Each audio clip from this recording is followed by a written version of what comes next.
श्रीमद् भगवद गीता 3रा अध्याय। अर्जुन बोले, हे जनार्दन, यदि आपको कर्म की अपेक्षा ज्ञान श्रेष्ठ मान्य है तो फिर हे केशव, मुझे भयंकर कर्म में क्यों लगाते हैं। आप मिले हुए वचनों से मेरी बुद्धि को मानो मोहित कर रहे हैं, इसलिए उस एक बात को निश्चित करके कहिए जिससे मैं कल्याण को प्राप्त हो जाऊं। श्री भगवान बोले, हे निष्पाप, इस श्लोक में 2 प्रकार की निष्ठा पहले कही गई है। उनमें से सांख्य योगों की निष्ठा तो ज्ञान योग से और योगियों की निष्ठा कर्म योग से होती है। मनुष्य न तो कर्मों का आरंभ के बिना निष्कर्मता को यानी कि योग निष्ठा को प्राप्त होता है और न ही कर्मों के केवल त्याग मात्र से सिद्धि यानी सांख्य निष्ठा को ही प्राप्त होता है। निस्संदेह कोई भी मनुष्य किसी भी काल में क्षण मात्र भी बिना कर्म किए नहीं रहता, क्योंकि सारा मनुष्य समुदाय प्रकृति जनित गुणों के द्वारा परवश व कर्म करने के लिए बाध्य किया जाता है। जो मूढ़ बुद्धि मनुष्य समस्त इंद्रियों को हठपूर्वक ऊपर से रोककर मन से उन इंद्रियों के विषयों का चिंतन करता रहता है, वह मिथ्याचारी अर्थात दंभी कहा जाता है। किंतु हे अर्जुन, जो पुरुष मन से इंद्रियों को वश में करके अनासक्त व समस्त इंद्रियों द्वारा कर्म योग का आचरण करता है, वही श्रेष्ठ है। तू शास्त्रविद कर्तव्य कर्म कर, क्योंकि कर्म न करने की अपेक्षा कर्म करना श्रेष्ठ है और कर्म न करने से तेरा शरीर निर्वाह भी सिद्ध नहीं होगा। यज्ञ के निमित्त किए जाने वाले कर्मों से अतिरिक्त दूसरे कर्मों में लगा हुआ ही यह मनुष्य समुदाय कर्मों से बनता है। इसलिए हे अर्जुन, तू आसक्ति से रहित होकर उस यज्ञ के निमित्त ही भली भांति कर्तव्य कर्म कर। प्रजापति ब्रह्मा ने कल्प के आदि में यज्ञ सहित प्रजाओं को रचकर उनसे कहा कि तुम लोग इस यज्ञ के द्वारा वृद्धि को प्राप्त हो और यह यज्ञ तुमको इच्छित भोग प्रदान करने वाला होगा। तुम लोग यज्ञ के द्वारा देवताओं को उन्नत करो और वे देवता तुम लोगों को उन्नत करें। इस प्रकार निस्वार्थ भाव से एक दूसरे को उन्नत करते हुए तुम लोग परम कल्याण को प्राप्त हो जाओगे।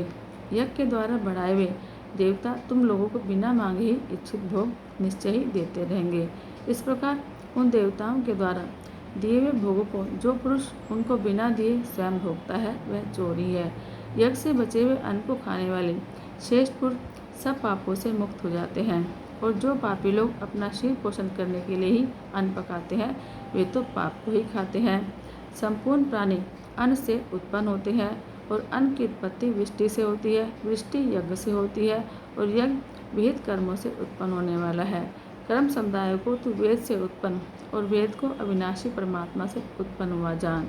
इससे सिद्ध होता है कि सर्वव्यापी परम अक्षर परमात्मा सदा ही यज्ञ में प्रतिष्ठित है। हे पार्थ, जो पुरुष इस श्लोक में इस प्रकार परंपरा से प्रचलित सृष्टि चक्र के अनुकूल नहीं बरतता अर्थात अपने कर्तव्य का पालन नहीं करता, वह इंद्रियों द्वारा भोगों से रमन करने वाला पापायु पुरुष बेकार में ही जीता है। परंतु जो मनुष्य आत्मा में ही रमन करने वाला और आत्मा में ही तृप्त और आत्मा में ही संतुष्ट हो, उसके लिए कोई कर्तव्य नहीं है, क्योंकि उस महापुरुष को इस विश्व में न तो कर्म करने से कोई प्रयोजन रहता है और न कर्मों के न करने से ही कोई प्रयोजन रहता है, और संपूर्ण प्राणियों में भी इसका किंचित मात्र भी स्वार्थ का संबंध नहीं रहता। इसलिए तो निरंतर आसक्ति से रहित होकर सदा कर्तव्य कर्म को भली भांति करता रहे, क्योंकि आसक्ति से रहित होकर कर्म करता हुआ मनुष्य परमात्मा को प्राप्त हो जाता है। जनकादि ज्ञानी जन भी आसक्ति रहित कर्म द्वारा ही परम सिद्धि को प्राप्त हुए थे। इसलिए और लोक संग्रह को देखते हुए भी तू कर्म करने को ही योग्य है, अर्थात तुझे कर्म करना ही उचित है। शेष पुरुष जो जो आचरण करता है, अन्य पुरुष भी वैसा ही आचरण करते हैं। समस्त मनुष्य समुदाय उसी के अनुसार बरतने लग जाता है। हे अर्जुन, मुझे इन 3 लोकों में न तो कुछ कर्तव्य है और न ही प्राप्त करने योग्य वस्तु अप्राप्त है, तो भी मैं कर्म में ही बरतता हूँ। क्योंकि हे पार्थ, यदि कदाचित मैं सावधान होकर कर्मों में ना बरतूं तो बड़ी हानि हो जाए, क्योंकि मनुष्य सब प्रकार से मेरे ही मार्ग का अनुसरण करते हैं। इसलिए यदि मैं कर्म न करूं तो ये सब मनुष्य नष्ट भ्रष्ट हो जाएं और मैं संकर्ता का करने वाला हो जाऊं और इस समस्त प्रजा को नष्ट करने वाला बनूं।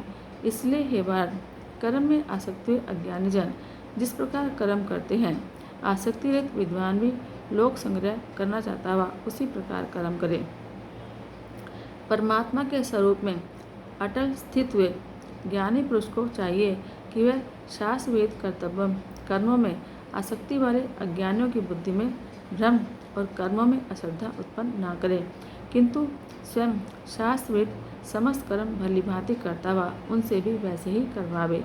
वास्तव में संपूर्ण कर्म सब प्रकार से प्रकृति के गुणों द्वारा किए जाते हैं, तो भी जिनका अंतःकरण अहंकार से मोहित हो रहा है, ऐसा अज्ञानी मैं करता हूँ ऐसा मानता है। परंतु हे महाभाव, गुण विभाग और कर्म विभाग के तत्व को जानने वाला ज्ञान योगी संपूर्ण गुण ही गुणों में बरत रहे हैं ऐसा समझकर उनमें आसक्त नहीं होता।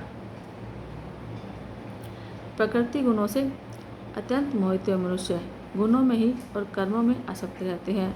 उन पूर्णतया न समझने वाले मंदबुद्धि अज्ञानी को पूर्णतः जानने वाला ज्ञानी विचलित न करे।